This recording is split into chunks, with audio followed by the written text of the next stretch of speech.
तो प्यारे बच्चों, एक बार आप सभी का फिर से स्वागत है हमारे थर्ड लेक्चर में, जिसमें हमको वेक्टर्स के कुछ और बेसिक कॉन्सेप्ट्स के बारे में भी सीखना बचा हुआ था। तो उन्हीं कॉन्सेप्ट्स को हम आज सीखना शुरू करेंगे, जिसमें से पहला कॉन्सेप्ट जो आज मैं आपको सिखाने वाला हूँ, या ओवरऑल बोलूँ तो जो फिफ्थ कॉन्सेप्ट मुझे आपको सिखाना है वो है यूनिट वेक्टर के बारे में सिखाना। किसके बारे में बच्चों? Unit vector. सर ये तो आपने पहले भी बता रखा है हमको। हाँ बिल्कुल, मैंने इसकी चर्चा की है तुम्हारे साथ, पर अब चर्चा नहीं, अब इस पे कमांड करना है हमको, अब इस पे कमांड करना है हमको। तो बिल्कुल ध्यान से देखो, what is a unit vector? शायद एक ऐसा वेक्टर होता है सर जिसका मैग्नीट्यूड कितना होना चाहिए बच्चों? सर 1 के बराबर होना चाहिए। और इसका काम क्या था, ये बात हमको याद रखनी है। इसका काम क्या था? डायरेक्शन के बारे में बताना। क्या बताना बच्चों? डायरेक्शन के बारे में बताना। तो कोई अगर मैं किसी भी फिजिकल क्वांटिटी को डायरेक्शन देना चाहता हूँ बिना उसके मैग्नीट्यूड को चेंज किए, मैं क्या देना चाहता हूँ बच्चों? डायरेक्शन देना चाहता हूँ बिना उसके मैग्नीट्यूड को चेंज किए, तो मुझे उस फिजिकल क्वांटिटी या फिर उस स्केलर क्वांटिटी में क्या करना होगा? एक यूनिट वेक्टर को देना पड़ेगा। क्या देना पड़ेगा बच्चों? यूनिट वेक्टर को देना पड़ेगा। तो देखो ध्यान से, यूनिट वेक्टर कैसे निकाला जा सकता है, उसके लिए मैंने जो 4 कॉन्सेप्ट्स आपको सिखाए हैं, मैं क्वेश्चन उठाता हूँ वहीं से, ध्यान से देखो। मान लो मैंने क्वेश्चन उठाया भाई कि एक ए वेक्टर है जिसका मैग्नीट्यूड जो कि दिया हुआ है कुछ 3i cap plus 4j cap के बराबर, 3i cap plus 4j cap के बराबर। क्या मुझे आप इस वेक्टर का मैग्नीट्यूड बता सकते हो? हाँ सर, बहुत आसान है, बहुत ही आसान है इसका solution. Magnitude of A vector हो जाएगा sir under root of i के कोफिशिएंट का स्क्वायर यानी कि 3 का स्क्वायर प्लस j के कोफिशिएंट का स्क्वायर यानी कि 4 का स्क्वायर। ये कितना निकल जाएगा बच्चों? तो ये 5 यूनिट्स निकल के आएगा। ये कितना निकल के आएगा बच्चों? 5 यूनिट्स निकल के आएगा। तो क्या मैं ऐसे बोल सकता हूं कि a वेक्टर एक यूनिट वेक्टर है? नहीं सर, आप नहीं बोल सकते। क्यों नहीं बोल सकते? इसलिए नहीं बोल सकते कि अगर एक यूनिट वेक्टर होता तो उसका मैग्नीट्यूड 1 यूनिट आना चाहिए था, 5 यूनिट नहीं आना चाहिए था, इसलिए ए यूनिट वेक्टर नहीं है। चलो एक कॉन्सेप्ट सीखते हैं, ध्यान से देखना। अगर मैं इस ए वेक्टर को इसी के मैग्नीट्यूड से डिवाइड कर दूं, इस ए वेक्टर को उसी के मैग्नीट्यूड से क्या कर दूं बच्चों? डिवाइड कर दूं, तो मान लेते हैं मेरे पास कोई नया वेक्टर आ जाएगा, बी वेक्टर। क्या आ जाएगा? मान लो बी वेक्टर। तो बी वेक्टर कैसे बनाया है मैंने? ए वेक्टर को उसी के मैग्नीट्यूड से डिवाइड करके बनाया है। ए वेक्टर को उसी के मैग्नीट्यूड से डिवाइड करके बनाया है। तो देखो क्या बन जाएगा वो? 3i cap upon 5 plus 4 upon 5 j cap. देखो ना बेटा, जब मैं मैग्नीट्यूड से यहाँ डिवाइड करूंगा तो दोनों ही तरफ मैग्नीट्यूड का डिवीजन देना होगा, तो वो मेरा 3/5i cap plus 4/5 j cap.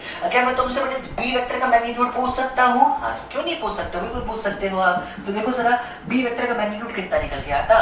क्या इस बी वेक्टर का मैग्नीट्यूड आता अंडर रूट ऑफ 3/5 का स्क्वायर यानी कि क्या 9/25? हाँ सर, प्लस 4/5 का होल स्क्वायर मतलब क्या 16/25?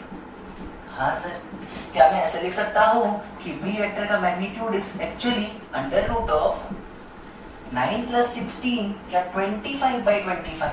हाँ, और क्या 25/25 1 होता है मैं जानता हूँ। तो क्या मुझे बी वेक्टर का जो मैग्नीट्यूड मिला, कितना मिला एक्चुअली? Sir 1 unit. ये कितना मिला बच्चों? 1 यूनिट। 1 मिनट, क्या हमको यही करना था? क्या हमको यही तो करना था कि हमें एक ऐसा वेक्टर फॉर्म करना था जिसका मैग्नीट्यूड कितना निकल के आता हो बच्चों? 1 यूनिट निकल के आता हो। एक ऐसा वेक्टर फॉर्म करना था जिसका मैग्नीट्यूड कितना निकल के आता हो बच्चों? 1 निकल के आता हो। क्या इस्तेमाल किया है फिर? क्या लॉजिक लगाया सर आपने? सर आप किसी भी वेक्टर के मैग्नीट्यूड को 1 के बराबर कर सकते हो।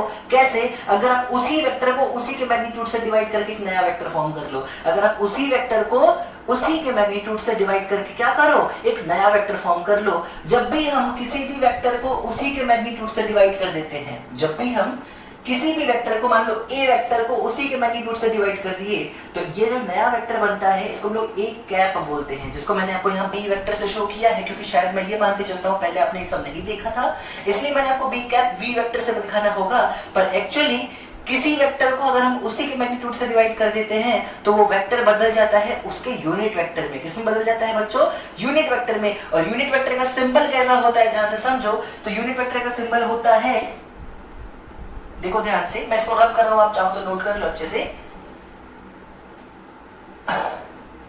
If A vector is something like ai cap plus bj cap, then unit vector along a vector, देखो ये होता है सिंबल a के ऊपर मैंने कैप लगा दिया, क्या लगा दिया बच्चों, cap, unit vector along a vector can be calculated by dividing a vector with its own magnitude। तो ये फॉर्मूला होता है किसी भी वेक्टर का यूनिट वेक्टर फाइंड करने का, किसी भी वेक्टर के यूनिट वेक्टर फाइंड करने का ये बहुत ही आसान सा फॉर्मूला होता है जिसका हम यूज करेंगे कई बार यूनिट वेक्टर फाइंड करने में। तो जो यूनिट वेक्टर के बारे में दो बहुत इंपॉर्टेंट बातें हमें याद रखनी है, उसमें से सबसे जरूरी है कुछ भी हो जाए उस वेक्टर का मैग्नीट्यूड हमेशा क्या आना चाहिए बच्चों, 1 आना चाहिए। चलो सर बहुत बढ़िया शाबाश। और दूसरा, कोई भी वेक्टर अगर मेरे पास है, कोई भी वेक्टर अगर मेरे पास है तो उस वेक्टर की डायरेक्ट, देखो अगर कोई वेक्टर है और कॉन्सेप्ट समझते हैं, कोई वेक्टर है मतलब कोई डायरेक्शन में तो होगी ना, हाँ, अगर मुझे वो डायरेक्शन पता करनी है कि वो जो गिवन वेक्टर है मेरे पास वो किस डायरेक्शन में देख रहा है या किस डायरेक्शन की तरफ है, तो मुझे उस वेक्टर का यूनिट वेक्टर फाइंड करना पड़ेगा। क्या फाइंड करना पड़ेगा, यूनिट वेक्टर फाइंड करना पड़ेगा। कैसे करेंगे, जब भी हमें किसी वेक्टर का यूनिट वेक्टर फाइंड करना होता है तो हम उसी वेक्टर को उसी के मैग्नीट्यूड से डिवाइड कर देते हैं। अगर मैंने ए वेक्टर को ए वेक्टर के मैग्नीट्यूड से डिवाइड किया है तो मुझे मिलेगा ए कैप, अगर मैंने बी वेक्टर को बी वेक्टर के मैग्नीट्यूड से डिवाइड किया है तो बच्चों मुझे मिला करता होगा बी कैप, अगर मैंने सी वेक्टर डी वेक्टर तो डी कैप सी कैप, ऐसी चीजें मिलती चली जाती होंगी। और ये कॉन्सेप्ट बहुत बड़ा रॉकेट साइंस मुझे नहीं लगता है, शायद आपको भी नहीं लगता होगा, और अगर लगता भी है तो विश्वास करो 2 या 3 क्वेश्चंस की प्रैक्टिस हमारा कमांड अच्छा हो जाएगा और हमें विश्वास हो जाएगा कि हमने यूनिट वेक्टर अच्छे से पढ़ लिया है। तो यूनिट वेक्टर का मैग्नीट्यूड कितना होता है बच्चों, 1 के बराबर। याद रखना एक ऐसा वेक्टर जिसका मैग्नीट्यूड क्या होगा बच्चों, जिसका मैग्नीट्यूड क्या होगा, हमेशा 1 के बराबर। और किसी भी वेक्टर की डायरेक्शन में यूनिट वेक्टर बनाने का फॉर्मूला क्या होता है, a cap is equal to a vector upon mod of a vector. चलो इतनी चीजें अच्छे से नोट करो, कुछ क्वेश्चंस देखते हैं ताकि हमको और कॉन्फिडेंस मिले। देखो ध्यान से,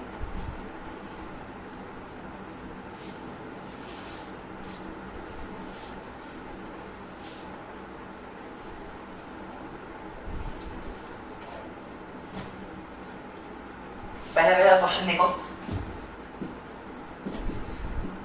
कहता कि if a vector is equal to 0.4 i cap plus 0.8 j cap plus c k cap, if a vector is equal to 0.4 i cap plus 0.8 j cap plus c k cap is a unit vector, is a unit vector, find c कितना है हमें find करना है। हर वो बच्चा जो unit vector की basic definition से काम करना शुरू करेगा उसके लिए सवाल किसी भी दम का सवाल नहीं है।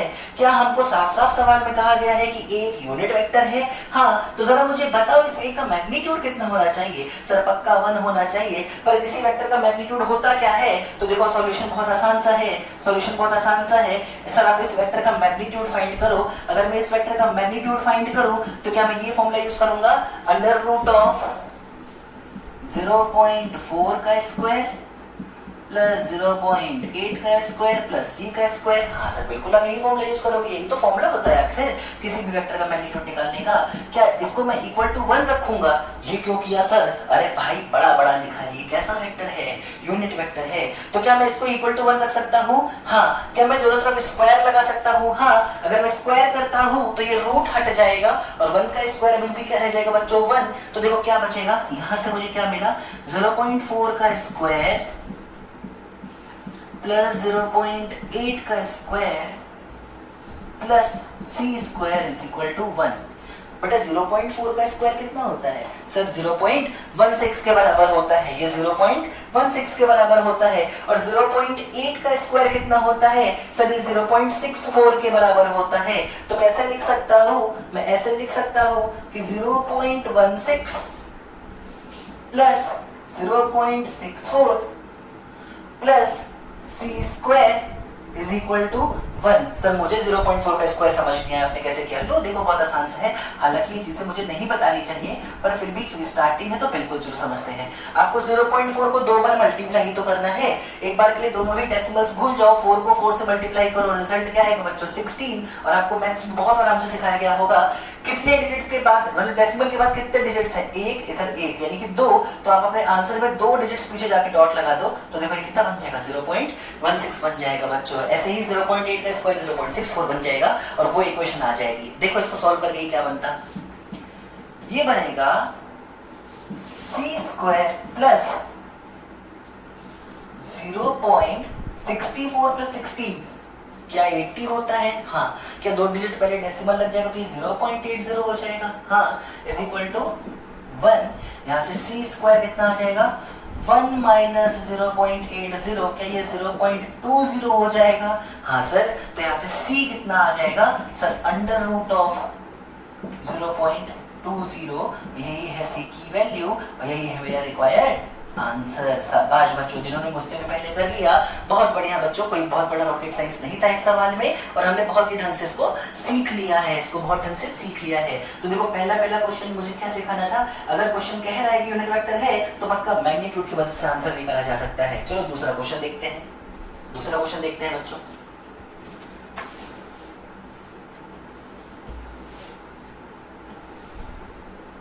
देखो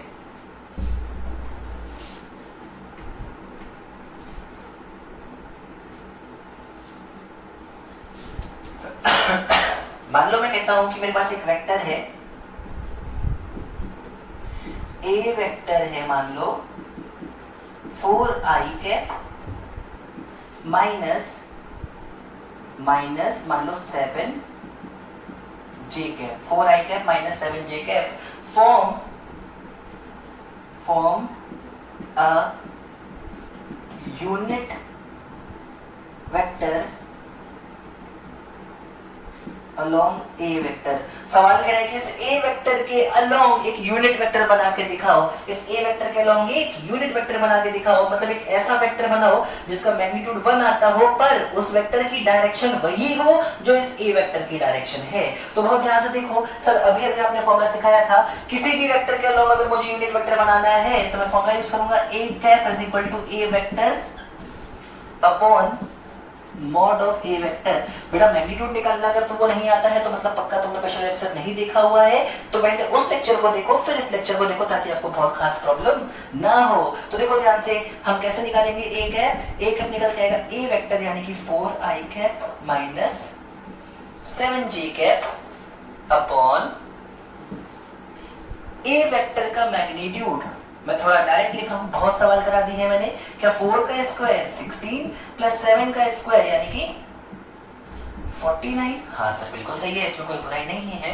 तो देखो कितना निकल के आ गया, ए कैप निकल के आ गया 4 अपॉन 49 प्लस 16, क्या बच्चों 65 होता है? हाँ सर होता है। तो under root 65 I cap minus 7 upon under root 65 J cap, ये हो जाएगा हमारा वो यूनिट वेक्टर जो कि इस ए वेक्टर की डायरेक्शन में है। आप चाहो तो इसका मैग्नीट्यूड निकाल के वेरीफाई भी कर सकते हो कि क्या वाकई में ये यूनिट वेक्टर है या ये यूनिट वेक्टर नहीं है। तो चलो बहुत बढ़िया, शाबाश। हम लोगों ने एक और तरीके का क्वेश्चन करना सीख लिया और एक और क्वेश्चन कर लेते हैं। देखो बेहद आसान सा सवाल है, बेहद आसान सा सवाल है। एक ए वेक्टर दे रखा है 1 by under root 2 I cap minus 1 by under root 2 J cap. ठीक है, हमको कह रहा है कि बताओ A vector is a, then if A vector is equal to 1 by root 2 I minus 1 by root 2 J cap, then A vector is option number first null vector, option number 2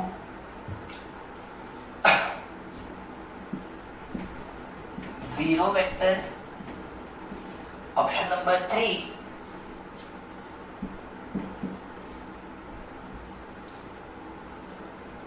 vector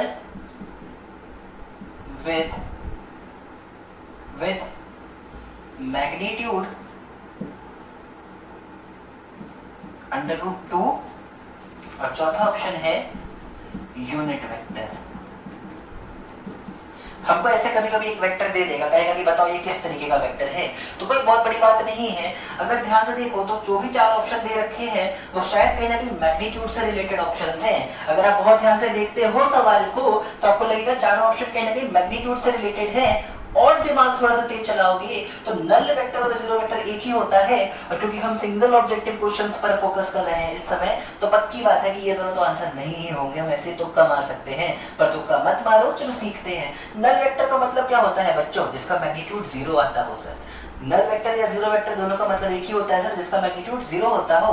vector with magnitude √2, हमको इस option में दे रखा है कि magnitude √2 है, और last option कहता है कि इसका मैग्नीट्यूड 1 होगा। तो चेक करो जरा इसका मैग्नीट्यूड आखिर है कितना। क्या मुझे मैग्नीट्यूड निकालना आता है? हाँ सर आता है। मॉड ऑफ ए वेक्टर का फॉर्मूला होता है √i के कोएफिशिएंट का स्क्वायर। क्या मैं 1/√2 का जब स्क्वायर करूंगा तो वो बन जाएगा 1/2, क्योंकि 1 का स्क्वायर 1 रहेगा, √2 से रूट हट जाएगा। फिर से मैं 1/√2 का स्क्वायर करूंगा तो वो भी बन जाएगा 1/2। याद रखना मैंने 1/√2 का स्क्वायर नहीं किया है, दूसरी बार मैंने -1/√2 का स्क्वायर किया है। मैंने -1/√2 का स्क्वायर किया है, पर जब मैं -1 का स्क्वायर करूंगा तो वो +1 बनेगा। बच्चे यहाँ पे माइनस लगा देते हैं, आंसर 0 आता है, और वो 0 और नल में कंफ्यूज होने लगते हैं, छोड़ देते हैं सवाल को। ऐसा मत करना बच्चों। याद रखो मैंने दूसरी बार किसका स्क्वायर किया है? इस पूरे फंक्शन का स्क्वायर किया है, -1/√2 का। तो वो कितना है? 1/2। 1/2 + 1/2 कितना होता है बच्चों? 1, और 1 का अंडर रूट भी क्या होता है बेटा? 1। तो क्या इसका इसका मैग्नीट्यूड 1 निकल के आता है? हाँ। कौन सा ऑप्शन है जिसका मैग्नीट्यूड 1 हो सकता है? सर यूनिट वेक्टर का मैग्नीट्यूड 1 हो सकता है। तो मतलब पक्का फोर्थ ऑप्शन इसमें सवाल का आंसर होने वाला है। चलो बहुत बढ़िया बच्चों, बहुत ही आसान सा कॉन्सेप्ट और बहुत ही तरीके से हमने सीख लिया है। तो ये पूरी कहानी थी यूनिट वेक्टर के बारे में। साथ साथ में एक और चीज आपको याद दिला देता हूँ। 3 most commonly used unit vector होते हैं, आई कैप, जे कैप और के कैप। मैंने ये आपको सिखाया था पहले भी। आई कैप, जे कैप और के कैप। आई कैप मतलब एक ऐसा यूनिट वेक्टर जो किस डायरेक्शन को शो करता है बच्चों? एक्स एक्सिस को। जे कैप का मतलब वाई एक्सिस को, और के कैप का मतलब होता है जेड एक्सिस को। तो ये छोटी सी कहानी थी यूनिट वेक्टर के बारे में, और इस तरीके से हमारा कॉन्सेप्ट नंबर 5 भी कंप्लीट होता है। हम लोग अपने अगले कॉन्सेप्ट की तरफ चलते हैं। कॉन्सेप्ट नंबर 6, जो कि हमको सिखाना है क्या, जिसमें हमको क्या सीखना है बच्चों? एंगल मेड बाय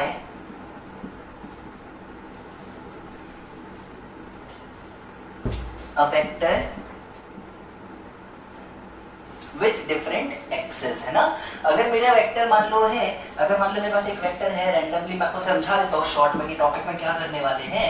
सपोज ये ग्राफ है जिसमें मैंने इसको x एक्सिस मान रखा है बच्चों, इसको मैंने y एक्सिस मान रखा है बच्चों, और मेरे पास एक वेक्टर है, मान लो ये a वेक्टर है।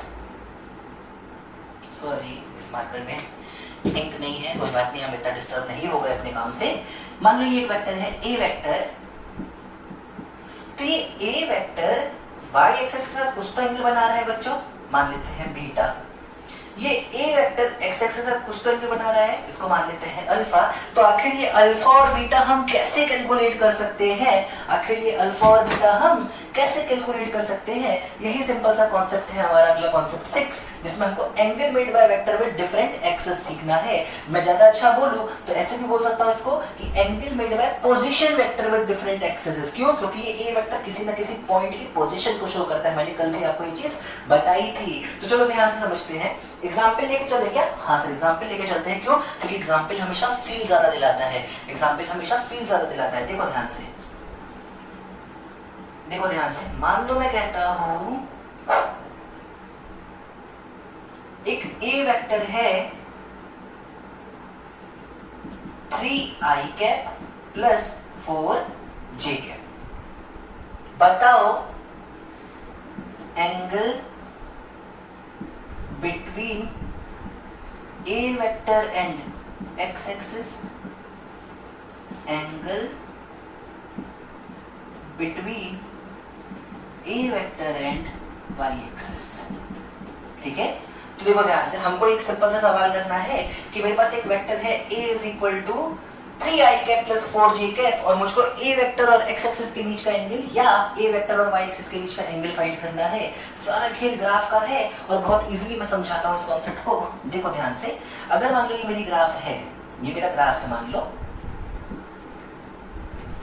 ये वो 1 2 3 4, इधर भी मान लेते हैं 1 2 3 और 4 तक मेरा काम हो जाएगा क्या? हाँ सर हो जाएगा। क्या बच्चों इस पूरे इस वेक्टर को तुम ग्राफ पे प्लॉट करके दिखा सकते हो? हाँ सर हम ग्राफ पे प्लॉट करके दिखा सकते हैं, ये भी तो आपने हमको सिखाया था। क्योंकि इस वेक्टर का ओरिजिन मुझे नहीं बताया गया है कि कहां से शुरू हो रहा है, तो सर हम आपके कहने पे एक बात मान लेते हैं, हम इसको ओरिजिन यानी कि 0.0 से शुरू करेंगे, 0,0 से शुरू करेंगे और 3,4 पॉइंट तक जाएंगे। क्या इतना पकड़ पाते हो तुम, जैसे मैं पकड़ पाया कि 3,4 है? हाँ सर बिल्कुल पकड़ पाते हैं। कैसे सर? इसका मतलब है पहले आई डायरेक्शन में 3 कदम चलना है। तो चलो मेरे साथ 1 2 3, क्या तुम यहाँ पहुंच गए? देखो 1 2 3, क्या तुम यहाँ पहुंच गए? हाँ। अब जे की तरफ घूमो और 4 कदम चलो, 1 2 3 4 कदम चल दो ना साथ मेरे, बहुत बढ़िया। तो क्या हम उस पॉइंट पहुंच जाएंगे बच्चों? हाँ सर हम पहुंच जाएंगे उस पॉइंट पे। इस पॉइंट के कोऑर्डिनेट्स क्या हैं बच्चों? इस पॉइंट के कोऑर्डिनेट्स है 3,4। चलो इसको वेक्टर से बनाओ, इसको वेक्टर से शो करो। ये रहा वो वेक्टर सर, ये रहा वो वेक्टर जिसकी आप बात कर रहे हो। इस वेक्टर के बारे में मैं कुछ चीजें बता दूं। ये लेंथ कितनी है बच्चों? 3 के बराबर है सर। और ये लेंथ कितनी है बच्चों? 4 के बराबर है सर। इतना समझते हो क्या? हाँ सर। क्या तुम्हारा सवाल पहले कहता है angle between A vector and x axis? A vector ये रहा, एक्स एक्सिस इसको बोलते हैं भाई। तो ए वेक्टर और एक्स एक्सिस के बीच का एंगल मतलब क्या ये अल्फा फाइंड करना है? हाँ। क्या आपको बिल्कुल बेसिक ट्रिग्नोमेट्री आती है? हाँ सर हमको बिल्कुल बेसिक ट्रिग्नोमेट्री आती है। तो बेटा बेसिक ट्रिग्नोमेट्री के अकॉर्डिंग साइन अल्फा क्या होता है? Sir perpendicular upon hypotenuse. Cos alpha क्या होता है? Sir base upon hypotenuse. और टेन अल्फा क्या होता है बच्चों? टेन अल्फा होता है सर परपेंडिकुलर अपॉन बेस। बहुत बढ़िया, शाबाश बच्चों, तुम्हें तो काफी सारी चीजें पहले से आती हैं। तो मैं तुमको बहुत सारी चीजें नहीं सिखाने वाला हूँ। मैं कहता हूँ कि ट्राइंगल तुम्हें नजर आ रहा है क्या जो कि राइट एंगल है? हाँ सर मुझे ट्राइंगल नजर आ रहा है। कहाँ सर? ये बन रहा है ना साफ साफ। अच्छा अगर इसको मैंने एंगल अल्फा माना है तो इस अल्फा के लिए परपेंडिकुलर कितना हुआ? सर 4। इस अल्फा के लिए बेस कितना हुआ? सर 3। और इस अल्फा के लिए हाइपोटेन्यूज कितना होगा? सर इतना तो बच्चा भी जानता है, 3 और 4 से बनने वाले राइट एंगल ट्रायंगल का हाइपोटेन्यूज पक्का ए वेक्टर के मैग्नीट्यूड के बराबर होगा, जो कि कितना होगा बच्चों? 5 के बराबर होगा। तो देखो मैं दो फॉर्मूले तो मैं याद कराना चाहता हूं, तो मुझे cos अल्फा की वैल्यू बताओ। तो मुझे cos अल्फा की वैल्यू बताओ जरा कितनी निकल के आ रही है। तो मुझे cos अल्फा की वैल्यू बताओ। तो देखो कितनी निकलती, एक्स एक्सिस की बात कर रहा हूं मैं, देखना। cos अल्फा निकल के आता बेस अपॉन हाइपोटेन्यूज। सही है क्या? हाँ। और tan अल्फा की वैल्यू और बता दो। मैं जब भी आपको एंगल के बारे में बात करता हूं बच्चों, तो देखो मैं तुमको क्लियर बता दूं, जब भी हम दो एक्सिस में हमारा वेक्टर होता है, यानी सिर्फ एक्स वाई में हो, सिर्फ वाई जेड में हो या सिर्फ एक्स जेड में हो, तो हम जनरली tan वाले फॉर्मूला यूज करते हैं। tan alpha, cos alpha, tan beta, cos beta, ये वाले फॉर्मूले चारों यूज करते हैं, ठीक है। और जब 3 डायमेंशन में हमारा वेक्टर हो जाएगा, मतलब कि x में भी हो, y में भी हो, z में भी हो, तो हम लोग cos alpha, cos beta, cos gamma वाले फॉर्मूले यूज किया करते हैं। तो फिलहाल क्योंकि मेरा वेक्टर जो था वो सिर्फ दो ही एक्सिस में था, तो मैंने तुमको दो फॉर्मूले निकालने के लिए सिखाने को बोला है। cos अल्फा आया है 3/5, cos अल्फा आया है 3/5, या tan अल्फा आया है कितना बच्चों? tan अल्फा आया है कितना बच्चों? सर 4/3। अब मैं क्या कहना चाहता हूं, देखो ध्यान से। 3 क्या है? 3 क्या है? सर 3 है i का कोफिशिएंट। 5 क्या है? 5 है ए वेक्टर का मैग्नीट्यूड। मैं यहां लिख दे रहा हूं साफ साफ, ए वेक्टर का मैग्नीट्यूड कितना है? 5। तो अगर मैं एक जनरल फॉर्मूला तुम्हें सिखाना चाहता, अगर मैं जनरल, मैं इसको रब कर रहा हूं, फिर से तुम लोग चाहो तो नोट कर लो बच्चों। अगर मैं एक जनरल फॉर्मूला तुमको बना के सिखाना चाहूं, तो देखो मैं क्या सिखा रहा तुमको। देखो मैं लिखता, अगर मान लो मेरे पास कोई रैंडम वेक्टर है, A vector is equal to A I cap plus B J cap, और अल्फा है angle with X axis, alpha है एंगल विद एक्स एक्सिस, तो कॉस अल्फा हमेशा कितना होता है, इससे कंपेयर करो, कॉस अल्फा आया है आई का कोफिशिएंट अपॉन वेक्टर का मैग्नीट्यूड। सर हमारे इस वाले क्वेश्चन में आई का कोफिशिएंट क्या है, a, और वेक्टर का मैग्नीट्यूड कितना है, under root of a square plus b square. ये है वो एंगल जो कि कोई वेक्टर फॉर्म करता है x एक्सिस के साथ। तो cos alpha is a upon under root of a square plus b square. और अगर मुझे tan की टर्म्स में सीखना है फॉर्मूला, तो देखो tan अल्फा कितना निकल के आया है, यहां से कंपेयर करो। tan अल्फा में ऊपर लिखा है 4 था क्या, आखिर 4 था सर j का कोफिशिएंट, और नीचे क्या है 3 क्या था सर, i का कोफिशिएंट। ओहो ये तो खेल ही बदल गया, ai प्लस bj, तो tan अल्फा निकला है b upon a। tan alpha में अल्फा एंगल है x एक्सिस के साथ, जब x के साथ एंगल पूछता है तो y का मैग्नीट्यूड अपॉन x का मैग्नीट्यूड कर देंगे सर, डायरेक्ट tan अल्फा निकल के आएगा। तो tan alpha is b by a। देखो कंपेयर करके दो और फॉर्मूले हमारे पास आ चुके हैं। ये तो एक एग्जांपल था, जो फॉर्मूले मुझे याद रखने हैं वो ये है कि अगर एक वेक्टर है a vector is equal to ai cap plus bj cap, अगर एक वेक्टर है a vector is equal to ai cap plus bj cap, और ये वेक्टर x एक्सिस के साथ, किस एक्सिस के साथ बच्चों, x एक्सिस के साथ अगर अल्फा एंगल बना रहा है, तो cos अल्फा का फॉर्मूला होता है a upon under root of a square plus b square, और tan अल्फा का फॉर्मूला होता है बच्चों b by a। दोनों ही फॉर्मूले बेहद इंपॉर्टेंट है, इनके साथ मजाक नहीं करना है, हमको अच्छे से सीखना है। सिमिलरली मैं मान लेता हूं कि y एक्सिस के साथ ये बीटा एंगल बना रहे हैं। कितना एंगल बना रहे हैं बच्चों, बीटा एंगल बना रहे हैं। तो देखो ध्यान से देखो मेरे को ध्यान से बच्चों,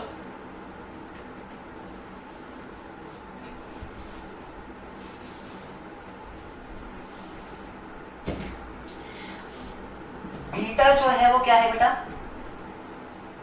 एंगल विद y एक्सिस। चलो पहले एंगल विद x एक्सिस एक बार फिर से लिख लेते हैं ताकि हमसे कुछ छोटी सी भी गलती ना हो। अल्फा था angle with x axis, alpha क्या था बच्चों, angle with x axis. Beta क्या है, एंगल विद y एक्सिस। तो ध्यान से देखो, बिल्कुल ध्यान से देखो, जब x एक्सिस के साथ अल्फा एंगल निकाले थे तो दो फॉर्मूले याद करने को बोला था मैंने। cos अल्फा कितना होता है बच्चों, cos अल्फा आया था बच्चों a upon under root of a square plus b square. अब अपनी कॉपी चेक कर लो, यही आया होगा, कुछ और तो आ ही नहीं सकता भाई। और tan अल्फा कितना आया था बच्चों, tan अल्फा उल्टा आता था, याद करो, y का कोफिशिएंट यानी कि b अपॉन x का कोफिशिएंट यानी कि a। तो यही दो चीजें यहां पे यूज होंगी। तो जो cos बीटा कितना आएगा, cos बीटा हो जाएगा b upon under root of a square plus b square. जब x के साथ एंगल निकालना था तो a अपॉन मैग्नीट्यूड ऑफ वेक्टर था। तो कॉमन सेंस की बात है ना भाई, अगर y के साथ एंगल बताना है तो b upon magnitude of vector हो जाएगा। मैंने वही लिखा है, b upon magnitude of vector. कोई बहुत बड़ा रॉकेट साइंस नहीं है, बहुत आराम से आप समझ सकते हो। सिमिलरली tan बीटा क्या आएगा बच्चों, तो देखो जब x में एंगल निकालना था तो y का अपॉन x का मैग्नीट्यूड किए थे, तो अगर y के साथ एंगल निकालना है तो x का मैग्नीट्यूड अपॉन y का एंगल करेंगे बच्चों, और हमारा आंसर बहुत ही आसानी से आ चुका होगा। तो tan बीटा की वैल्यू होने वाली है a अपॉन b के बराबर। तो देखो ये कुछ चार फॉर्मूले हैं आपके सामने, और चारों को आप जितनी बेहतरीन तरीके से याद कर ले, जितनी बेहतरीन तरीके से आप याद कर ले तो उतना ही आपके लिए अच्छा होने वाला है। यहाँ a और b क्या चीज है, a और b कोफिशिएंट है, a और b कोफिशिएंट है i और j डायरेक्शन के रिस्पेक्टिवली। क्या बात समझ पा रहे हो? हाँ सर, काफी अच्छे से हम ये बातें समझ पा रहे हैं। इतना बड़ा ही कोई रॉकेट साइंस हमें नहीं लग रहा है और हम इससे डर तो बिल्कुल नहीं रहे हैं। तो अभी हम लोगों ने एंगल निकालना सीखा है उस वेक्टर का y एक्सिस और x एक्सिस का जो सिर्फ x और y में मौजूद था। क्या जरूरी है एक वेक्टर सिर्फ x और y में होता हो? क्या वो z में भी नहीं हो सकता? हाँ सर, हो सकता है, क्यों नहीं हो सकता? तो अगर z में भी वेक्टर है तो हम एंगल कैसे निकालेंगे, वो मुझे बहुत ध्यान से समझना है। देखो ध्यान से, अब जब मुझे z के साथ एंगल निकालना होगा बच्चों, मैं tan वाले फॉर्मूले यूज करना बंद कर दूंगा, मैं सिर्फ cos वाले फॉर्मूले पे काम किया करूंगा। तो देखो ध्यान से मैं क्या कहना चाहता हूं, देखो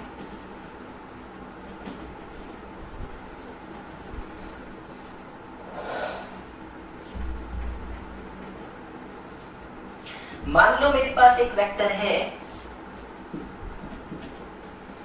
ए vector is equal to small A I cap plus small B J cap plus small C K cap. सबसे पहले एंगल तो बात की बात है, तो मुझे बस ए वेक्टर का मैग्नीट्यूड निकालना सिखाओ। ए वेक्टर का मैग्नीट्यूड निकालना सिखाओ। वो आएगा sir under root of A square plus B square plus C square. क्या ये कोई बहुत बड़ी चीज थी? नहीं सर, बिल्कुल भी बड़ी चीज नहीं थी। तो हमने कई बार प्रैक्टिस कर लिया है अभी तक। बहुत बढ़िया बच्चों। अगर ये वेक्टर मान लो अल्फा एंगल बना रहा है एक्स एक्सिस के साथ, तो यहां से देखो मैं क्या लिखना चाहता हूं। अल्फा क्या है? Angle with X axis. ठीक है, तो देखो ध्यान से, जो कॉन्सेप्ट अभी तुमने दो एक्सिस में जब हमारा वेक्टर हुआ करता था, सिर्फ एक्स वाई में हुआ करता था, जो हमने वहां कॉन्सेप्ट निकाला था, कॉन्सेप्ट कभी गलत नहीं हो सकता है बच्चों। कॉन्सेप्ट कभी गलत नहीं हो सकता है। क्या जब मुझे एक्स एक्सिस के साथ कॉस अल्फा फाइंड करना था अभी तक के क्वेश्चंस में, तो एक्स डायरेक्शन का मैग्नीट्यूड अपॉन टोटल मैग्नीट्यूड किया था हमने। हाँ सर। क्या A upon mod of A square plus B square आया था? हाँ सर। क्या A upon under root of A square plus B square आया था? सॉरी, हाँ सर। तो अभी भी तो कॉन्सेप्ट बदलने वाला नहीं है बच्चों। डायरेक्ट लिखना चाहूंगा मैं यहाँ पे cos अल्फा कितना निकल के आएगा? cos अल्फा कितना निकल के आएगा बच्चों? सर x में जो मैग्नीट्यूड है अपॉन टोटल जो मैग्नीट्यूड है, x में जो मैग्नीट्यूड है अपॉन टोटल जो मैग्नीट्यूड है। सिमिलरली cos बीटा क्या निकल के आएगा? यहाँ पे बीटा क्या है? बीटा है एंगल विद y एक्सिस। गड़बड़ नहीं करना फॉर्मूला लिखने में बेटा कोई भी। तो cos बीटा क्या आएगा? बहुत आसान है sir, b upon under root of a square plus b square plus c square आ जाएगा। और अगर मैं कहता हूँ गामा है वो एंगल जो z एक्सिस के साथ बनने वाला है, गामा है वो एंगल जो z एक्सिस के साथ बनने वाला है, तो cos गामा कितना निकल के आएगा? गामा क्या है बच्चों? Angle with z axis. Angle with z axis. तो cos गामा क्या निकल के आएगा बच्चों? cos गामा क्या निकल के आएगा? हमेशा z का coefficient upon total magnitude of vector plus C square. तो ये हो गया cos गामा की वैल्यू। cos गामा की वैल्यू एक बार समराइज कर लेते हैं कि हमने आखिर कॉन्सेप्ट 6 में क्या सीखा है। तो हमने कॉन्सेप्ट 6 में सीखा है बच्चों कि अगर कोई वेक्टर मुझे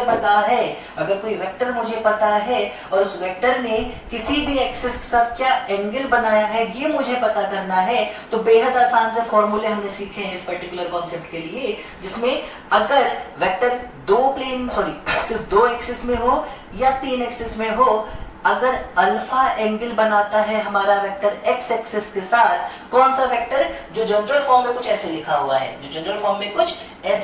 है, अगर वो अल्फा एंगल बनाता है एक्स एक्सिस के साथ, तो cos अल्फा होता है बच्चों a upon under root of a square plus b square plus c square. अगर वो बीटा एंगल बना रहा है y एक्सिस के साथ, तो cos बीटा होता है बच्चों b upon under root of a square plus b square plus c square. और अगर वो गामा एंगल बना रहा है बच्चों z एक्सिस के साथ, तो cos गामा हमेशा होता है बच्चों c upon under root of a square plus b square plus c square. हाँ सर, बिल्कुल हम आपकी बात में विश्वास भी करते हैं, और आपने जो एग्जांपल दिया उसने हमको कॉन्सेप्ट बिल्कुल क्लियर भी करके समझाया है। तो बच्चों कुछ रटने का नहीं है, सब कुछ लॉजिकल है, और सिर्फ ट्रिग्नोमेट्री है सिंपल सी जो हमने वहां पे यूज की थी। परपेंडिकुलर बेस हाइपोटेन्यूज के साथ खेलना सीखा था, और हमारे को चीजें बहुत ही आसान लगने लगी हैं। तो इतनी चीजों को आप अच्छे से नोट करो बच्चों। मैं कुछ क्वेश्चंस लेके आता हूँ एंगल के ऊपर, ताकि हमारा कॉन्फिडेंस और ज्यादा हो जाए, और उसके बाद मैं इस लेक्चर को बच्चों एंड कर दूंगा। तो प्लीज आप इन चीजों को अच्छे से नोट कर लीजिए एक बार।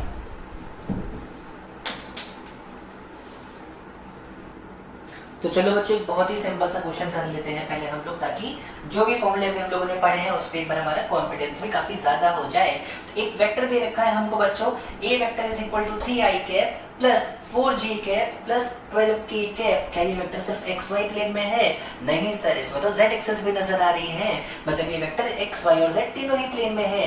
क्या इस वेक्टर के लिए हमसे कह रहा है कितना एंगल बना रहा है ये वेक्टर आखिर x एक्सिस के साथ, यानी कि अल्फा कितना है, कितना एंगल बनाता है ये वेक्टर y एक्सिस के साथ, यानी कि बीटा कितना है, और कितना एंगल बनाता है ये वेक्टर z एक्सिस के साथ, यानी कि गामा कितना है। तो बहुत ही आसान सा सवाल है। अगर मैं कॉन्सेप्चुअली सारी चीजों को समझता चलता हूँ। तो पहली बात, क्या मैं इस बोर्ड पे जो कि 2 डायमेंशनल है, मैं आराम से इस 3 डायमेंशनल वेक्टर को बना पाऊंगा, जो कि एक ऐसे वेक्टर को बना पाऊंगा जो तीनों ही डायमेंशंस में आ रही है? नहीं सर, मेरे लिए पॉसिबल नहीं होगा। तो क्या मैं इसका आंसर नहीं निकाल पाऊंगा?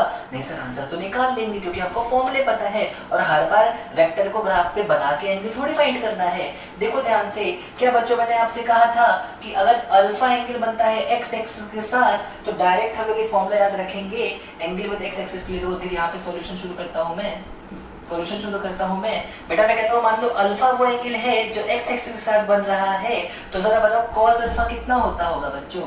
सर कॉस अल्फा होता है आई का कोफिशिएंट अपॉन वेक्टर का मैग्नीट्यूड, या ऐसे भी बोल सकते हो magnitude of vector along X axis divided by total magnitude of a vector. Cos alpha बेटा कितना होता है? Magnitude of vector along X axis divided by total magnitude of vector. क्या एक्स एक्सिस पर इस वेक्टर का मैग्नीट्यूड 3 है, तो 3 डिवाइडेड बाय पूरे वेक्टर का magnitude sir under root of 3 का स्क्वायर प्लस 4 का स्क्वायर प्लस 12 का स्क्वायर।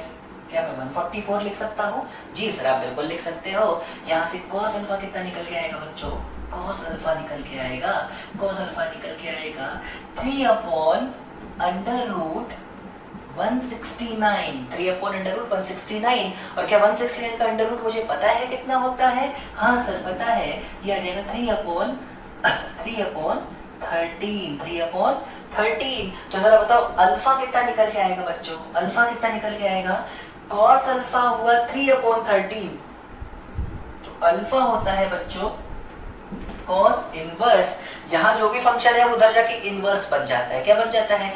tan होता तो tan इनवर्स, sin होता तो sin इनवर्स, cos है तो cos इनवर्स 3/13। और यहाँ पे मैं क्योंकि 3/13 की वैल्यू नहीं जानता हूँ, या हम तुम दोनों नहीं जानते हैं, या हम ऐसे तो नहीं कर सकते कि हम हर एक एंगल की वैल्यू याद रखेंगे, तो हम यहीं पे अपने आंसर को यहाँ पे छोड़ देंगे और कह देंगे कि एक्स एक्सिस के साथ जो अल्फा एंगल निकल के आया है इस वेक्टर का, इस ए वेक्टर का, वो है cos इनवर्स 3/13 के बराबर। शाबाश बच्चों, मुझे लगता है बहुत ही आसानी से तुमने इस कॉन्सेप्ट को सीख लिया होगा। थोड़ा सा सीख लिया है तो भाई जाहिर सी बात है इतना तो मेरा भी हक बनता है कि मुझे पता चले कि तुम लिटरली सीख पा रहे हो चीजों को कि नहीं सीख पा रहे हो। इसलिए एक छोटा सा होमवर्क मैं तुम्हें दे रहा हूँ, ध्यान से देखो मैंने एक्स एक्सिस के साथ एंगल कैसे निकाला है।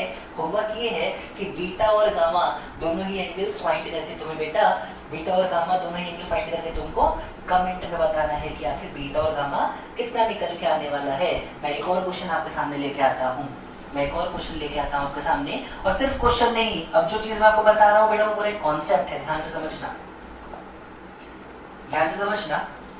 एक क्वेश्चन है, क्वेश्चन और कॉन्सेप्ट दोनों है, मैं क्वेश्चन के तरीके से सिखा रहा हूँ।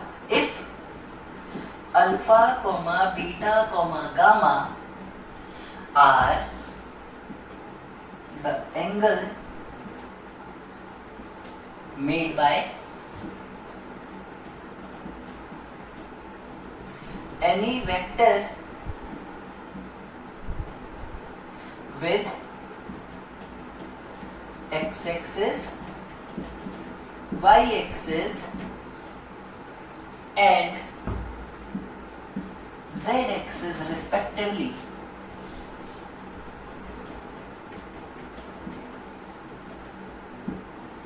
x-axis, y-axis and z-axis respectively, then prove that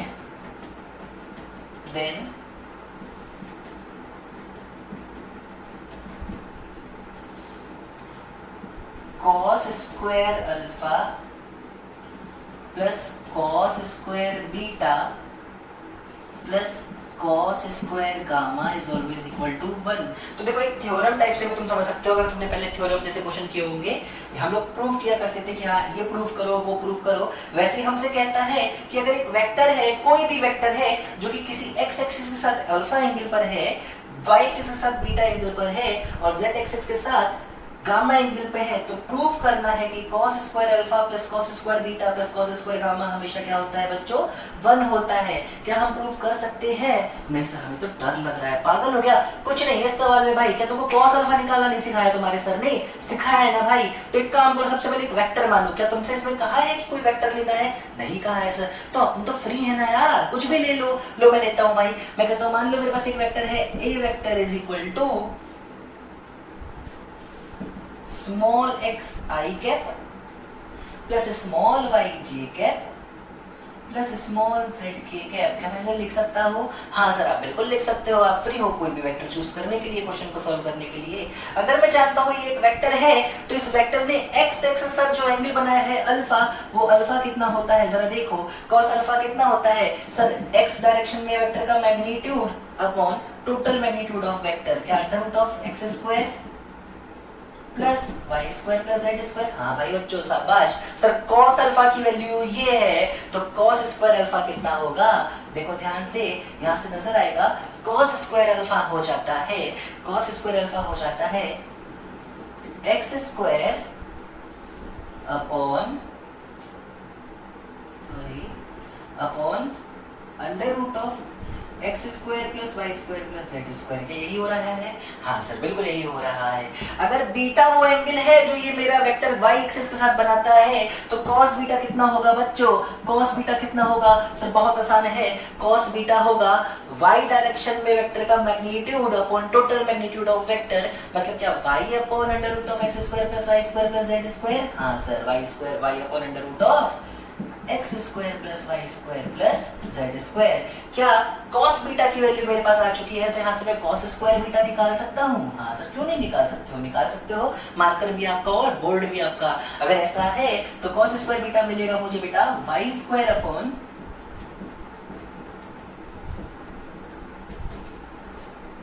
इसके बराबर। इसमें कोई समस्या नहीं सर, कोई समस्या नहीं है। cos गामा कितना होगा बच्चों?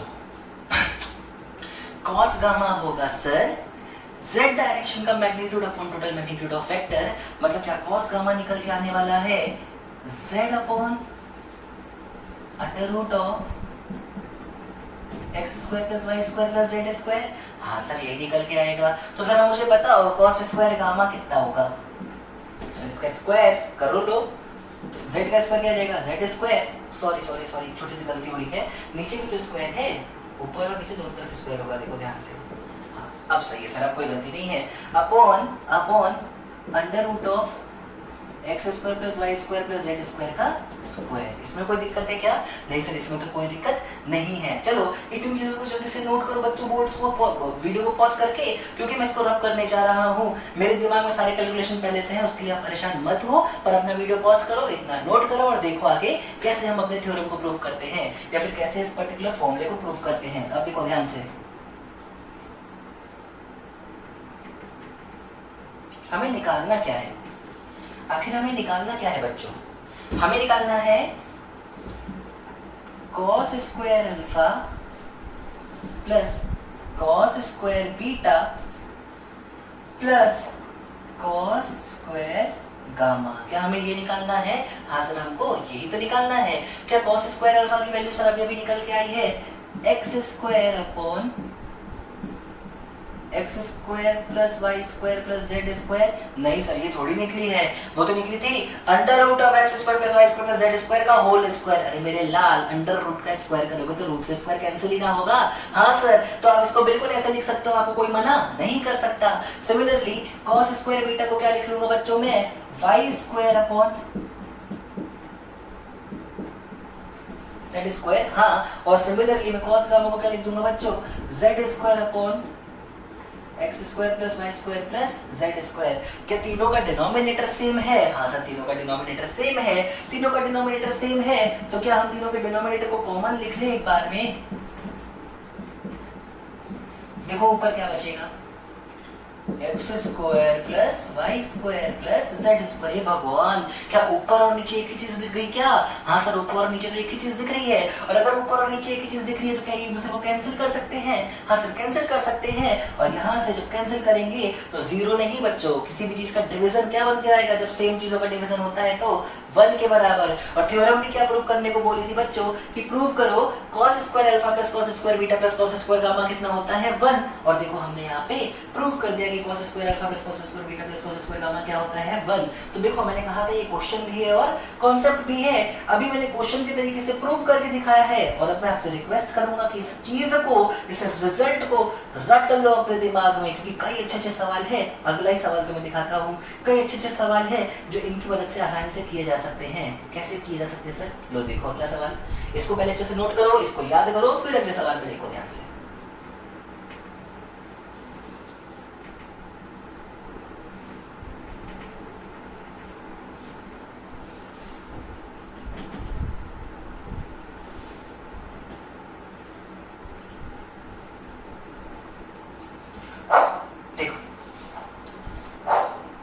मान लो मेरे पास एक क्वेश्चन आ जाए ऐसा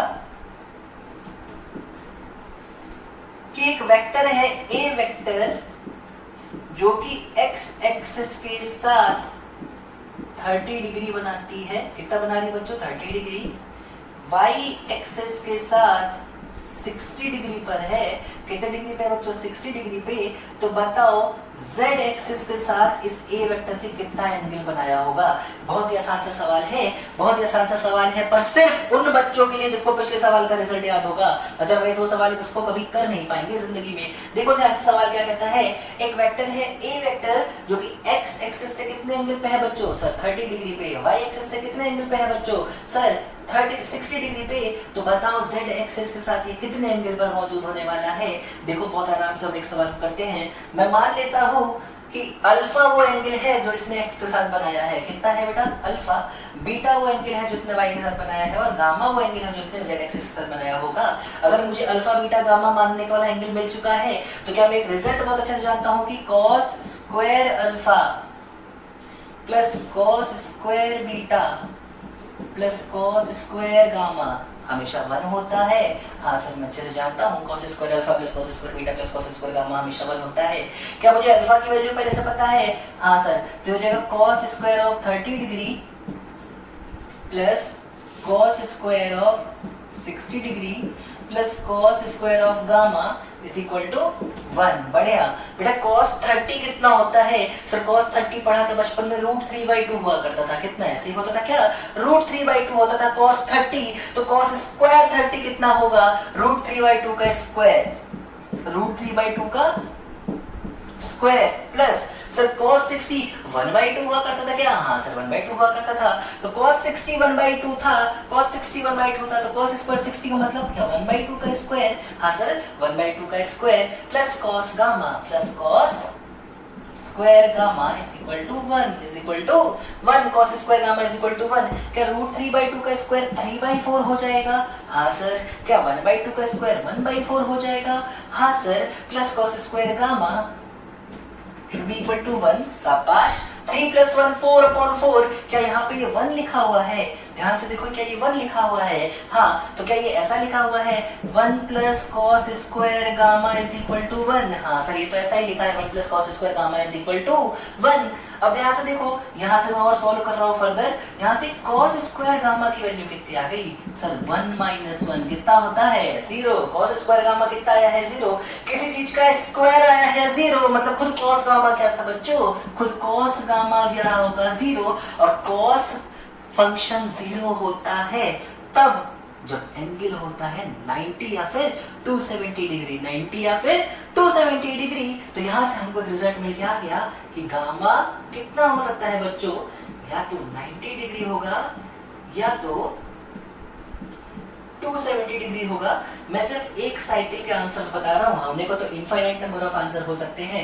आप 90 में 180 जोड़े 270 मिला, इसमें फिर 180 जोड़ दो एक और आंसर, फिर 180 जोड़ दो एक और आंसर। मैं और आंसर आगे नहीं जा रहा हूँ, मैं सिर्फ 360 तक के बीच के आंसर्स बताता हूँ। तो दो आंसर पॉसिबल है उस एंगल के जो कि मेरा वेक्टर z एक्सिस के साथ बना रहा होगा, जिसमें से एक आंसर है या तो 90 डिग्री बना रहा होगा या फिर 270 डिग्री बना रहा होगा। तो ये क्वेश्चन देखो बच्चों, सिर्फ वही बच्चे ढंग से कर पाते जिनको ये रिलेशन बहुत ही कभी से याद होगी। तो इसलिए ये फॉर्मूला बच्चों जितने अच्छे से हो सकेगा उतने अच्छे से याद रखना। एक क्वेश्चन आपको होमवर्क देना बनता है भाई, पूरा अधिकार है मेरा। तो मैं कहता हूं कि एक ए वेक्टर है जो x एक्सिस के साथ 30 डिग्री पे है, y एक्सिस के साथ 45 डिग्री पे। कितने डिग्री पे है बच्चों? 45 डिग्री पे। अब बताना है आपको कि z एक्सिस के साथ आखिर ये कितने एंगल फॉर्म कर रहा होगा। तो कितने सवाल दिए हैं सर आज आपने मुझको कमेंट में जवाब देने के लिए? 2 सवाल दिए हैं आपने मुझे कमेंट में जवाब देने के लिए। एक और सवाल दो क्या? चलो ठीक है, पक्का एक सवाल और देता हूँ। अरे नहीं सर, इतना सारा कमेंट आ जाएगा। ये एक अलग सवाल है, देखो ध्यान से। मुझे पता है इसका कमेंट हर बच्चा नहीं करेगा, पर हाँ विश्वास करो, जो भी बच्चा इसका कमेंट करता है, जो भी बच्चा इसका सही कमेंट करता है, आपको पक्का मेरी तरफ से चॉकलेट मिलेगी जब भी हमारी कोचिंग स्टार्ट होती है। तो बिल्कुल ध्यान से देखो, मुझको इतना सा बताओ कि अगर अल्फा बीटा और गामा वो एंगल है जो कि एक वेक्टर एक्स वाई और जेड एक्सिस के साथ बनाता है, तो sine square alpha plus sine square beta plus sine square gamma हमेशा कितना होगा? ये एक तीसरा सवाल है और ये एक स्टार क्वेश्चन है। इसको आप मत बताओ, कोई प्रॉब्लम की बात नहीं है। ये बस मैं जानना चाहता हूँ कि क्या आप वाकई में क्यूरियस हो पढ़ाई को लेके। अगर आपने थोड़ा सा जोर और जबरदस्ती कर दिया, अगर आपने पहले के थोड़ी सी ट्रिग्नोमेट्री जो आपने 10th या 9th क्लास में पढ़ी उसका इस्तेमाल कर दिया, तो विश्वास करो बच्चों आंखों से देख के आंसर निकल के आएगा, सॉल्व करने की जरूरत नहीं है। तो इस लेक्चर के या इस क्वेश्चन के साथ मैं अपने थर्ड लेक्चर को पूरी तरीके से एंड करता हूं बच्चों। अगली क्लास कहां से शुरू होगी, कहां तक जाएगी, इसके बारे में थोड़ा सा डिस्कस कर लेते हैं। तो अगली क्लास में बेटा सबसे पहले मैं आपको सिखाऊंगा किसी वेक्टर को रिजॉल्व करना। तो रिजॉल्विंग ऑफ अ वेक्टर हमारा कॉन्सेप्ट नंबर 7 होने वाला है और कॉन्सेप्ट नंबर 7 के बाद हमको और क्या सीखना होगा सर, किसी वेक्टर को आखिर बुलाना कैसे है। जैसे मान लो एक वेक्टर मुझे दिख रहा है कहीं जाता हुआ, तो मैं कैसे बोलूंगा कि ये वेक्टर कहां जा रहा है, इसको प्रोनाउंस करना सीखना है, तरीका सीखना कि हम किसी वेक्टर को कैसे डिफाइन करते हैं। और साथ में एक और कॉन्सेप्ट आपको सिखाना होगा, वो जो कॉन्सेप्ट होगा वो है addition, law of addition of vector, जो मुझे शायद थर्ड लेक्चर में बताना था पर थोड़ा सा समय ज्यादा लग गया। कोई दिक्कत की बात नहीं है, समय की कमी नहीं है, बस हाँ जो चीजें सीखी वो बहुत पक्की होनी चाहिए हमारे लिए। और इसी के साथ खुश रहो, मस्त रहो, हंसते रहो, अच्छा खाओ, अच्छा पियो, अपना ध्यान रखो और अपने फ्यूचर का भी पूरी तरीके से ध्यान रखो। चलो थैंक यू बच्चों।